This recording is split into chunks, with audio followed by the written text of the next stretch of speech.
अस्सलाम वालेकुम परवेज़ साहब। वालेकुम सलाम। परवेज़ साहब, आप हमें ये बताएं कि आपकी फैमिली कहाँ के रहने वाले थे, और उसके अलावा थोड़ा सा मुझे ये बताएं कि आपके वालिद साहब वो 1947 में कैसे थे, उनका कहाँ पे, लाहौर में रहते थे या कहाँ पे थे, थोड़ा सा उनका बैकग्राउंड आप। कि जी ओरिजिनली हमारा तल्लुक कश्मीर से है। जी। तो पार्टीशन से पहले मेरे दादा वगैरह वो लाहौर में ही मतलब कारोबार करते थे। जी। और मेरे के दादा का बहुत बड़ा प्रिंटिंग प्रेस था।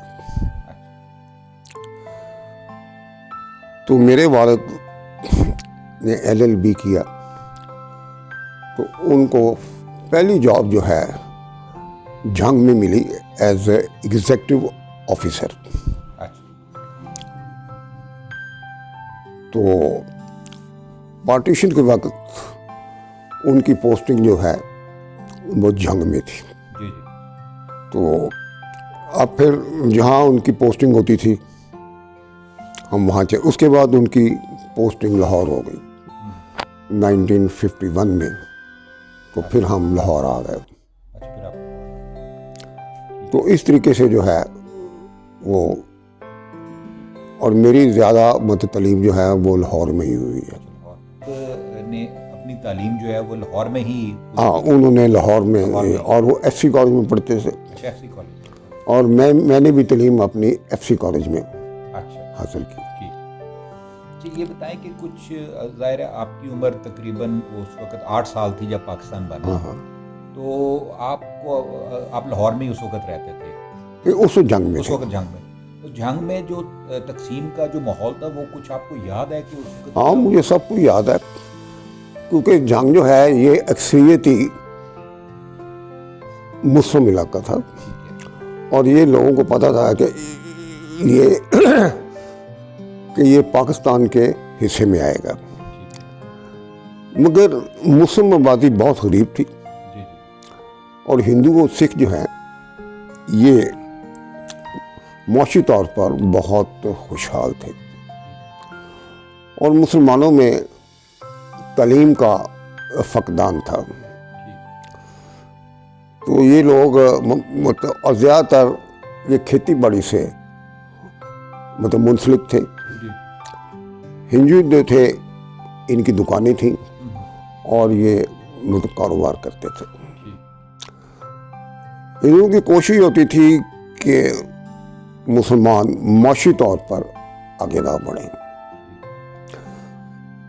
बैंक मैनेजर ज़्यादातर हिंदू होते थे, और जब कोई मुसलमान वहाँ पर अकाउंट खोलने को जाता था तो उसका वो अकाउंट नहीं खोलते थे। तो मैं म्यूनिसिपल कमेटी के प्राइमरी स्कूल में मैंने दाखिला लिया। जी जी। और वो टाट वाला था, बेंच वगैरह नहीं होते थे, और टाट पे बैठ के पढ़ते थे। ठीक। और मैं उस स्कूल में वाहद मुस्लिम बच्चा था, बाकी सारे हिंदू और सिख थे। ठीक। मुसलमान ज़्यादातर तालीम में के जी दिलचस्पी नहीं रखते थे।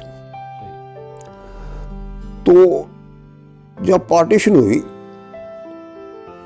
तो एक लोगों में जज्बा था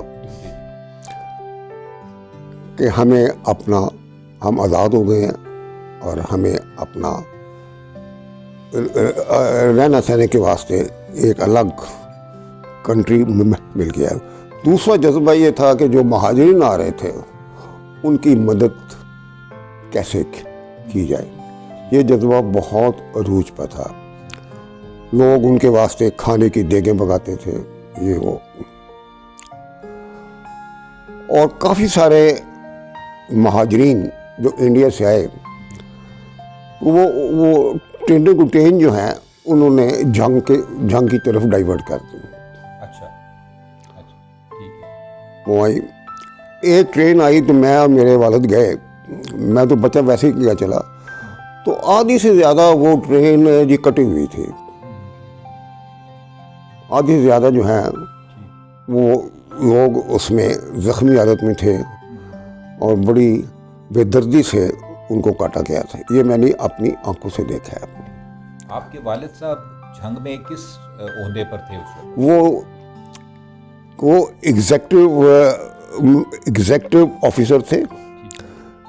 तो वो सारे शहर का मतलब म्यूनिसिपल कमेटी के सबसे बड़े अच्छा ऑफिसर थे, हेड थे उसके ठीक। के म्यूनिसिपल कमेटी जंग के हेड थे वो। हाँ, और उनके ऊपर बहुत जिम्मेदारी थी कि लोगों की सेटलमेंट का और लोगों के खाने पीने का। तो चूँकि स्कूल कॉलेज बंद थे तो मैं अक्सर उनके साथ के मतलब जाता था। तो लोगों ने बड़े जज्बे के साथ काम किया लोगों को सेटलमेंट के वास्ते। तो जब आपकी ज़ाहिर क्लास में वो हिंदू भी थे बच्चे और सिख भी थे, वो आपको कोई डोमिनेंसी का इशू तो नहीं था? नहीं, मैं के जी उनके ऊपर मतलब डोमिनेंट था। अच्छा। हाँ। क्या वजह? नहीं, मैं मारपीट कर लेता था। अच्छा। हाँ, बहुत ज़्यादा। अच्छा। तो फिजिकली मैं स्ट्रांग था। सही।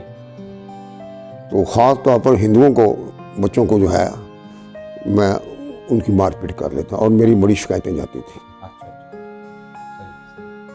ठीक है। तो जब तकसीम हो गई, यानी वहाँ पे सेटल हो गए लोग और वहाँ के जो हिंदू और सिख चले गए, तो उस वक़्त का क्या एनवायरनमेंट या क्या आपकी यादें हैं कि जंग के अंदर क्या पोजीशन थी?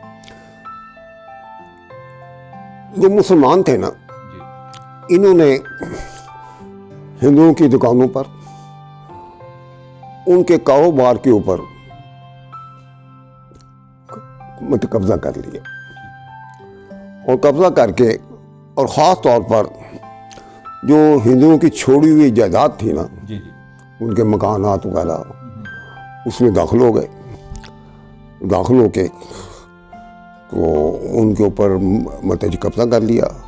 और जो बहुत सारे महाजरीन आए, वो हिंदुओं के मकानात जो हैं वो उनको अलॉट कर दिए गए। अच्छा। ठीक। तो इस तरीके से जो है मुसलमानों ने मईशत के ऊपर अपना कब्जा करना शुरू कर दिया। और ज़्यादातर जो मुसलमान थे, इनका पेशा मतलब ज़राअत था या छोटी मोटी मतलब मजदूरी करना था। अच्छा। और पढ़ाई का इनको शौक़ नहीं था। सही। फिर आहिस्ता आहिस्ता जो है वो लोगों ने पढ़ना भी शुरू कर दिया और मुआशी तौर पे इनके हालात जो हैं मुसलमानों के बेहतर होना सही। शुरू हो गए। तो इस तकसीम में वो आप एक बात जिक्र कर रहे थे कि कोई ट्रांसपोर्टर हिंदू था, उसका क्या वाकया कुछ आप अगर शेयर करना चाहें? हाँ, वो जब पार्टीशन हुई तो आम तौर पर लोगों का ये ख्याल था कि ये पार्टीशन ज़्यादा देर नहीं चलेगी और वो आर्थिक तौर पर इंडिया जाएंगे चले और फिर मतलब वापस आ जाएंगे। एक हिंदू ट्रांसपोर्टर था, बहुत बड़ा ट्रांसपोर्टर, जिसकी बसें जंग से लाहौर, जंग से मुल्तान वगैरह, सबसे बड़ा ट्रांसपोर्टर। वो एक दिन मेरे वालिद के साथ आया, पास आया कि जी पार्टीशन होने वाली है तो मैं इंडिया जा रहा हूँ, जाऊँगा। तो ये मेरा एक बंदा है, उसका नाम नाजू है, तो ये मेरा मुख्तार आम होगा, तो आप इसकी हेल्प करें कि इसको कोई तंग ना करे। तो आप इसकी देखभाल करें। क्योंकि मेरे वालिद का दोस्त था, तो मेरे वालिद ने कहा कि भाई अगर आप वापस आ जाएंगे तो ठीक है। तो मैंने 9 महीने तक मैं इसको कोई नुकसान नहीं पहुंचने दूंगा। वन फाइन मॉर्निंग पाकिस्तान बनने का इलाज हो गया और हिंदुओं को अफरा तफरी में वहाँ से जाना पड़ गया और वो हिंदू ट्रांसपोर्टर भी चला गया इंडिया। वहाँ जाके उसको इतना शौक हुआ और उसको हार्ट अटैक हुआ एंड ही डाइड। जो उसका मुसलमान मुलाजिम नाजू जो था उसने ट्रांसपोर्ट के ऊपर मतलब कब्जा कर लिया, वो उसका मालिक बन गया। उसके पास मतलब पावर अटॉर्नी थी, तो है तो अनपढ़ था, फिर लोगों ने उसको रास्ते बता दिए कि भी ये कि ऐसे ऐसे आप मतलब काम कर लें। और बहुत सारे जो लोग हिंदुओं के दुकानों में मुलाजिम थे उन्होंने उन दुकानों के ऊपर कब्जा कर लिया। तो मगर जो मुसलमान वहाँ से आए वो बहुत मतलब बुरी हालत में थे, उनके पास कुछ नहीं था सिवाय बिस्तर और पहनने को कपड़े थे सिर्फ। और लोगों ने बड़ी उनकी हेल्प की, मदद की, उनको रीसेटलमेंट में मतलब इमदाद की। एक मतलब जज्बा था जो बहुत बड़ा जज्बा था। और ज़्यादातर जो है लोग उर्दू स्पीकिंग थे और वो जो उर्दू स्पीकिंग लोग जो थे वो जंग के लोगों को जंगली कहते थे। एक तो वो बेचारे मतलब है कि जो जंगली सेंस के अनपढ़ थे तो वो पंजाबी ज़बान में बात करते थे, ये ज़्यादातर उर्दू स्पीकिंग थे, उनको जंगली कहते थे। बहरहाल ये एक अपनी जगह पे है चीज़, मगर आहिस्ता आहिस्ता वो कहीं इंटेग्रेट हो गए। आहिस्ता आहिस्ता हालात जो हैं वो नॉर्मल हो गए और ज़िंदगी जो थी वो अपने हाँ वो तो फिर चल ही पड़े ना। अब इन्होंने मतलब है कि जी कि बिजनेस वाला को भी समझना कर दिया शुरू और बहुत चांसेस मिल गए कि जी आगे बढ़ने के। तो पार्टीशन की वजह से मुसलमानों की मुआशी हालत जो है वो बहुत बेहतर हो गई। गुरबत का ये आलम था कि किसी को 2 सूखी रोटियां जाती थी मिल और ऊपर उसके प्याज मिल जाता था तो खुशी से पागल हो जाता था कि मुझे खाने को मिल गया। गुरबत उस वक्त भी बहुत ज़्यादा थी, ये नहीं है कि गुरबत आजकल भी है, उस वक्त भी बहुत। और ख़ास तौर पर गुरबत जो है ये मुसलमान मत तक में थी। और चूँकि मुसलमान ज़्यादातर उनका तल्लुक़ था मतलब ज़राअत के साथ, और जो थी ज़राअत ये कोई इतना मुनाफा बख्श काम नहीं था उस दौर में। और उसकी जो बज़ाहिर वजह समझ आती है वो ये कि आबादी कम थी और फसलें ज़्यादा होती थी। अब आबादी बढ़ गई है, फसल जो है वो खुराक कम हो गई है, तो ज़ाहिर है उसकी ज़रूरत ज़्यादा हो गई। जो मेरा ये बात भी है, मगर जो थी ना मतलब है कि मतलब ज़राअत उसकी पार्टी बहुत तेजी नीचे थी। अच्छा। तो जो भी बंदा करता था ना ज़राअत वो गरीब ही रहता था, उसके ऊपर जाने के चांसेस बहुत कम थे। तो उस वक्त भी जो हिंदू जो है उनको कहते थे बनिया, वो मतलब दुकानदार वगैरह में। मगर वो जो है हिंदू में खूबी ये थी कि वो बहुत कम मार्जिन के ऊपर काम करता था, वो प्रॉफिट ज़्यादा नहीं लेता, बहुत कम। तो इस वजह से वो कामयाब लोग थे और उनको बिजनेस करना आती थी। मुसलमान जो है ये बिजनेस और ट्रेड का काम नहीं जानते थे। तो आप आपके वालिद साहब ने बताया कायद आज़म की कोई बातें या कोई इस तरह के वाक़यात जो पाकिस्तान बनने से पहले क्यों थोड़ा अर्सा पहले ये है कि जी कि कायद आज़म की बहुत फॉलोइंग थी और मुसलमानों के वास्ते वो एक बहुत बड़े मतलब लीडर थे। जब डेथ हुई तो मेरे वालिद उस वक़्त गए हुए थे, कराची गए हुए थे एक गवर्नमेंट के काम की तरह। तो उन्होंने बताया मुझे कि जब उनका आखिरी मतलब जो रसूमात थी, इतने लोग थे कि आप हिसाब नहीं सकते लगा। और जब उनकी डेथ हुई तो उस रोज मैं स्कूल गया हुआ था।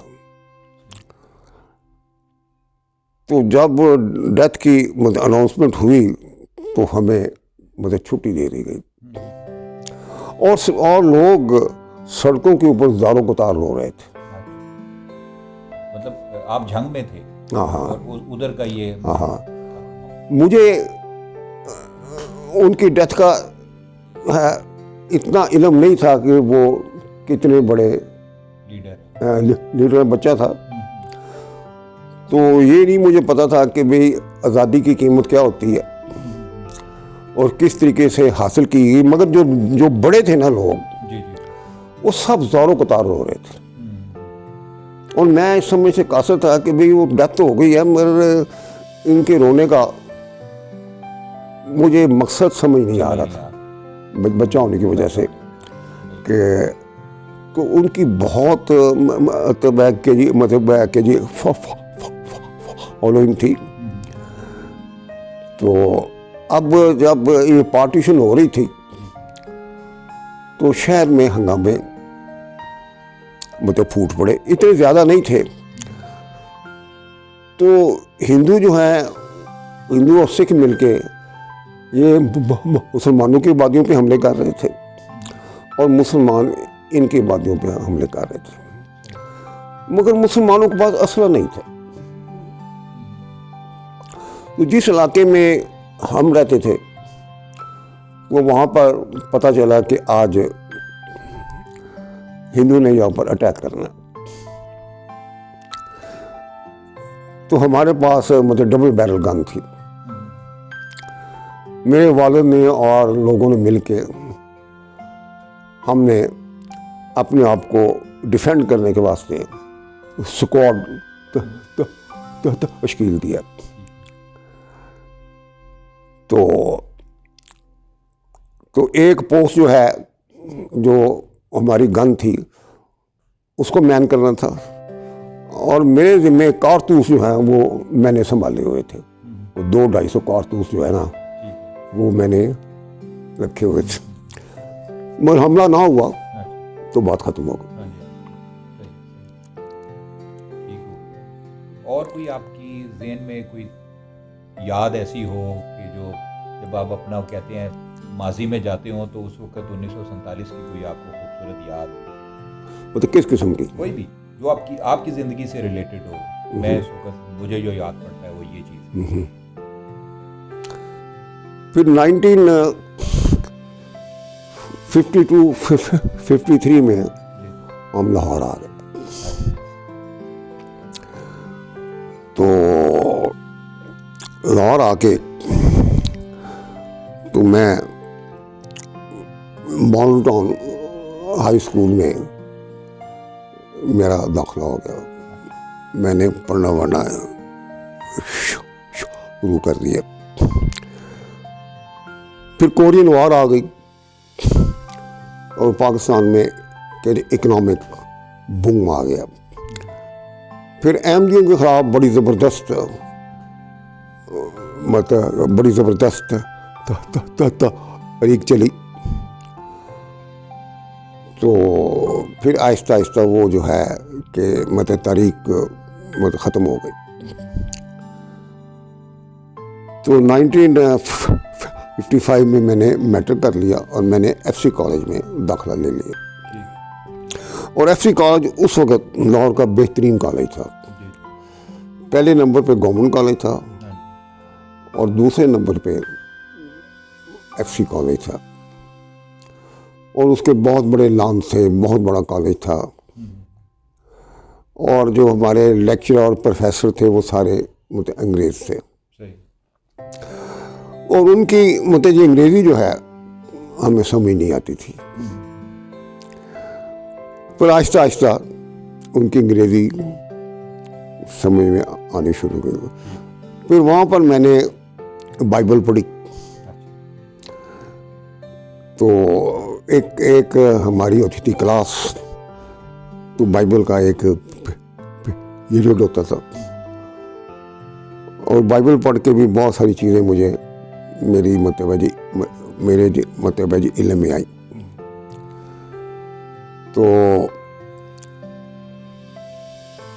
तो ये एक बहुत अच्छा वक्त था, और लोगों में मेहनत की आदत थी। अनफेयर मीन्स का कोई सब्र नहीं था कि आपने नकल मार के पास हो जाना है। ये कोई अकेडमीज वगैरह की, प्राइवेट ट्यूशन्स की बिल्कुल नहीं था। हाँ, जब मैंने कॉलेज में दाखिला लिया तो हम 4 जो लड़के थे जो उर्दू मीडियम के थे, बाकी सारे इंग्लिश मीडियम के थे। तो हमें कुछ एहसास कमतरी था कि हमारी मतलब अंग्रेज़ी अच्छी नहीं थी। तो फिर हमने चारों बच्चों ने ये फैसला किया कि हमने पढ़ना है। हमने चारों ने इतनी मेहनत की, जो उर्दू मीडियम के फर्स्ट सेकंड थर्ड हम ही आते थे चारों बच्चे, और वो चारों बच्चे जो थे हमने आला तालीम हासिल की।